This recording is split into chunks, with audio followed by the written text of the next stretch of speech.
1 week ago today, I arrived in Guimarães, Portugal.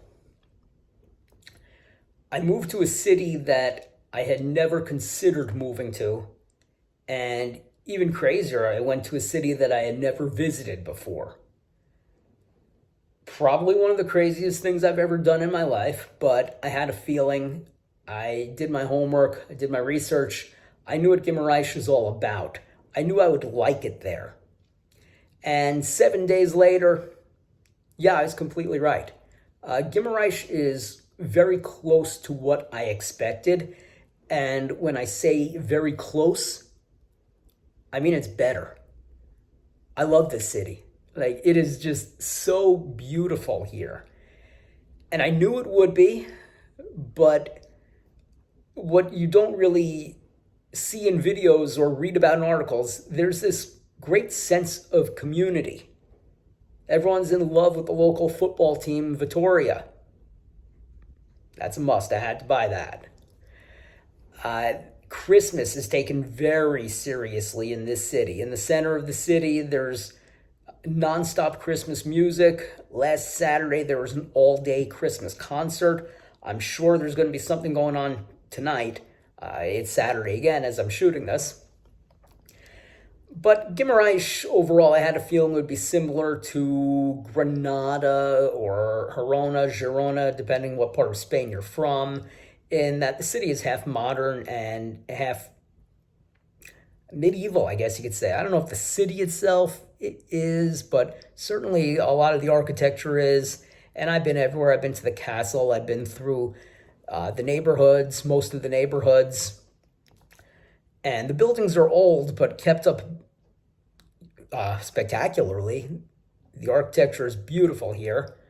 The people are friendly. This is pretty much what I expected, but again, it's even better than I expected. I'm very happy here. I love the city of Guimarães. Surprises? No, not really. Because once you start talking about surprises, you're talking about culture shock, and I always say that people who experience culture shock were just lazy. They didn't do their homework before moving somewhere.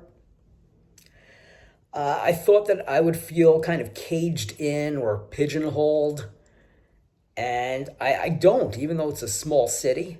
I think it's the smallest city I've ever lived in, but everything is walkable. I don't feel that sense of being caged in whatsoever. Granted, it's only been a week that I've been here. Maybe after a month, I'll feel it's kind of small. I don't know. But right now I can say I'm very happy here. I can definitely see myself living in Guimarães permanently. That's how nice of a city this is. And yeah, there's no airport in Guimarães. The nearest one is in Porto, and it's a 40-minute bus ride. But that shouldn't stop you from moving to Guimarães, because the truth is you can get off the plane in Porto and you can spend more than 40 minutes on their metro getting to wherever you're going. So I kind of see Guimarães as just like, I don't want to say a part of Porto, but look, it's close enough so it makes virtually no difference, and Guimarães is a cheaper city. You could say the same thing when comparing Braga with Porto.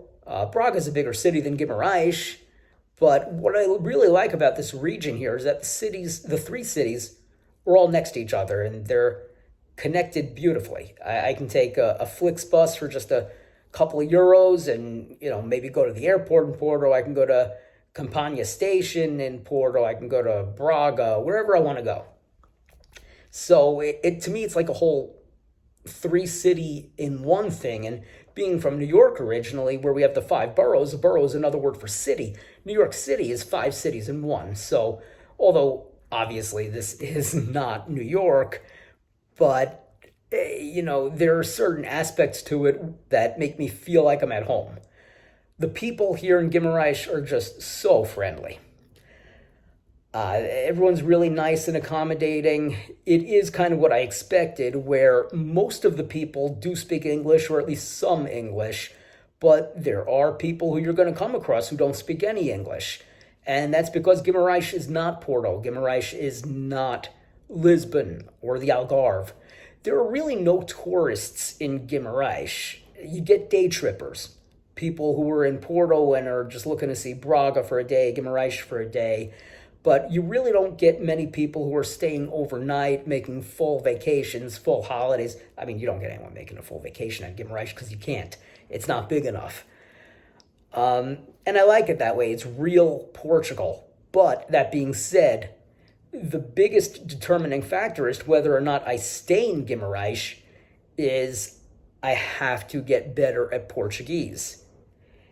After a week, am I getting any better at Portuguese? I can't say that I am. I just can't. There are still too many people who speak English where it's like not forcing me to get better at the language. Plus, I'm still doing a lot of things with setting up the apartment, dealing with Novo Banco, which is going to be the subject of my next video. Not everything is bright and sunny here, and we're going to get into Novo Banco. Believe me, we will. Also, one thing that I do want to touch on before I get back into Guimarães, the football videos are going to be on a short hiatus. I just have too many things to deal with setting up the apartment. The apartment came semi-furnished when I was led to believe that it was fully furnished. Really, it only came with a bed, a couch, a kitchen table, an oven, refrigerator, which I had to buy an extension cord to make the damn thing plug in, and a washing machine. No dryer. But, there was nothing in the kitchen. No pots, pans, silverware, plates, dishes, glasses, cups, mugs, nothing. I had to buy that all on my own, and I'm still doing that. So learning Portuguese, I haven't really had the opportunity. I'm not being challenged, really, because still too many people speak English. But if I am going to make it in Guimarães, I have to do something.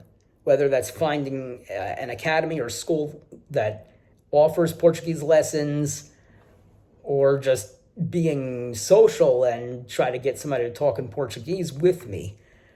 I got to do something, because that will be the one and only thing that would force me to leave Guimarães. And if that's what happens, it's not a knock on Guimarães. That's a knock on me. One thing that I struggle with is that I'm a little bit hard of hearing, not to the point where I would say I'm hearing impaired. I'm not. I think my hearing is probably 90% as good as a person with full hearing. But what I notice that where I struggle is that when someone is speaking a foreign language, I really have a hard time processing that in my head and conversing with them. I can read Portuguese, I can write Portuguese. If I look at the words on paper, I can put it all together. Not an issue. But I can't converse. And that has to change. Otherwise, I am going to have to move to Porto or Lisbon or the Algarve. And not that there's anything wrong with any of those places, but I think I might kind of see that as a personal failure of mine if that were to happen. So I am going to be trying. I want to stay in Guimarães. I got to say, it's better than I thought it was going to be. I feel very happy here. I feel very comfortable here. The only complaints I would have are not even a Guimarães thing. It's not even a Portugal thing. It's a European thing. The biggest complaint that I have is that I can't watch YouTube while doing other things on my phone. There's no picture-in-picture in Europe unless you pay for YouTube Premium or whatever their paid service is called. You can't check your email. You can't send a text message, go on social media, because if you do, the YouTube window automatically minimizes and the videos stop playing. That's going to take a long time to get used to. I'm not going to be paying for YouTube Premium. I might pay for a VPN, but I don't know. I don't know. That's going to be my biggest hurdle to climb. I think it's going to be an even bigger hurdle than learning Portuguese and becoming fluent or semi-fluent. Another really cool thing is that people here are in love with the football club, Vitória. And so much that I have not seen anybody on the street wearing the clothing of any other club, and that includes the big three here in Portugal, Sporting, Benfica, and Porto. I thought I would see people in Porto gear because of how close it is. I don't.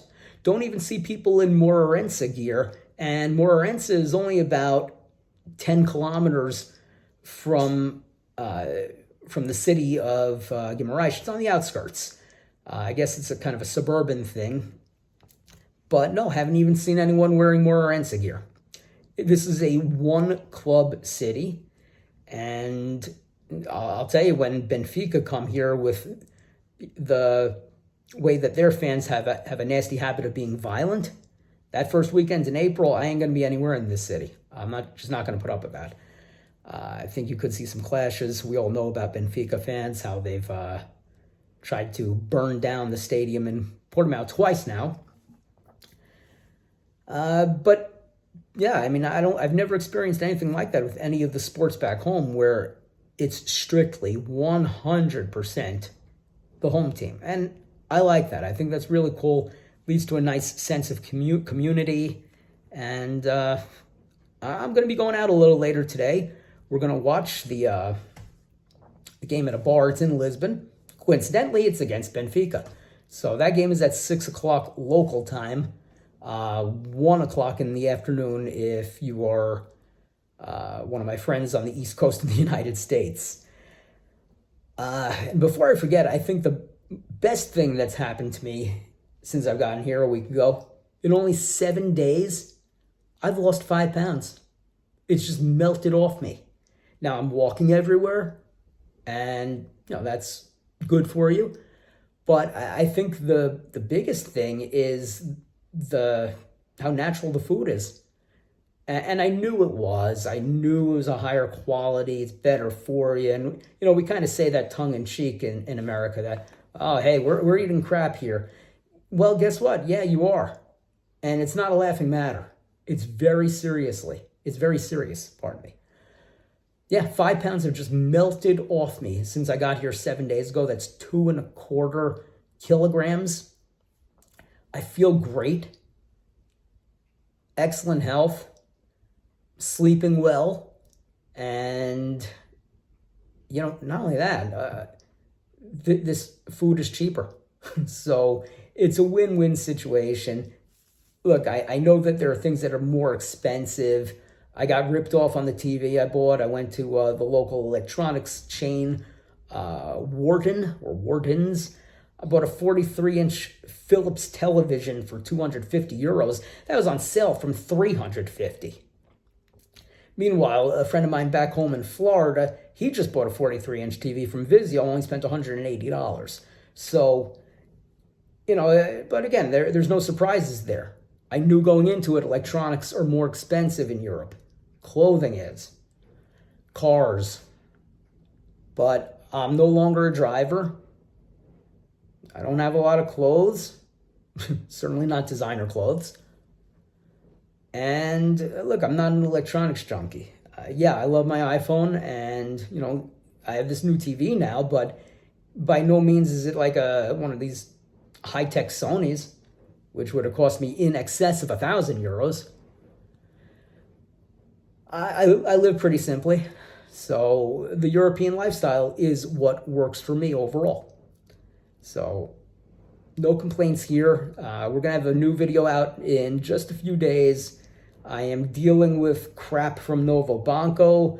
I'm not really going to talk about it here because I just want to have something to talk about in the video, and I just don't want the whole channel to get all repetitive. So, again, I apologize for the lack of football videos. There are things to talk about. Obviously, the Ruben Amorim leaving Sporting for Manchester United has been disastrous for everyone. Sporting has now lost 3 consecutive games. Manchester United is 1-1-1 under Amorim. And yeah, it's like I said in those videos. You can't just pick up and leave in the middle of a season. You still got the players that were doing a crap job. And look, Manchester United has crappy players. As for Sporting, João Pereira's the new manager there. It's the same players. And on paper, Sporting is the best team in Portugal. But, as we all know, games in any sport don't get played on paper. So, Again, there's not going to be football videos for a few more weeks. I have things to do here. I got to start working pretty soon. And hey, here I am. I finally made it. After all these months and honestly, years. This has been something that's been planned for almost 3 years. I finally made it. Here I am, rock you like a hurricane. If you want more videos about Portugal, the process of moving there from the United States, Portuguese football, anything Portugal related, please hit the subscribe button. Like the video, leave a comment, but subscribing is the #1 way to help a YouTuber. And I want to thank you all for watching. We'll be back here in just a few days. Have a good one, everybody.